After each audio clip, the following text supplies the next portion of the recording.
Boys and girls, listen closely. Do you like to play tricks on your mom and dad? Oh, it's fun. I got a great trick for you. Go up to your mom and dad and say, Mom and Dad, can I do the family devotions tomorrow night? You know they're going to say like, wow, that's great. Go right ahead. Okay, here comes the trick. You're going to start out with a science experiment. Take a look.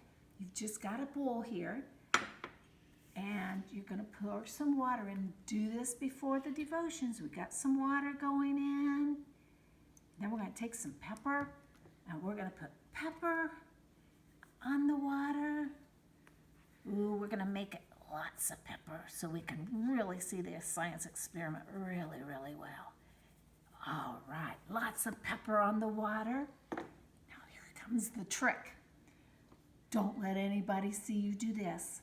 You're going to put a little bit of dishwashing soap. Doesn't matter what kind. Just put it on your finger. And if you get a little too much on, just kind of rub it around a little bit. It's on your finger because it'll dry. You can blow up and it'll dry. Now everybody's at the table and you say, look, I've got some water and pepper. Dad, would you take your finger and go right in and lift it up? What happens?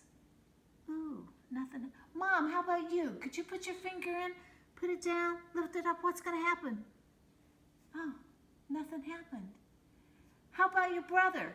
How about your sister? Whoever's around the table, put it right straight down and lift it right straight up. And then it's your turn. Remember what you have on your finger. And you say, well, let me try it. And you're going to go right straight down just like they do. What happened to the pepper? It ran away. You know what? That reminds me of a Bible verse in James 4:7. It says, submit yourself to God. Oh, take a look at now. Submit yourself to God means, if you read in Philippians, do everything without arguing or complaining. Ooh, that's hard. But you know what? You need to say, okay, I will obey to God. That's submitting yourself to God. And then it says, if you submit yourself to God, resist the devil. No, devil, I'm not going to do that. No, devil, because I want to please God. And guess what it says? The devil will flee, just like this pepper. It went away. It didn't want to stay in the middle. So remember, whenever you say yes to God and you say no to the devil, he's going to flee from you.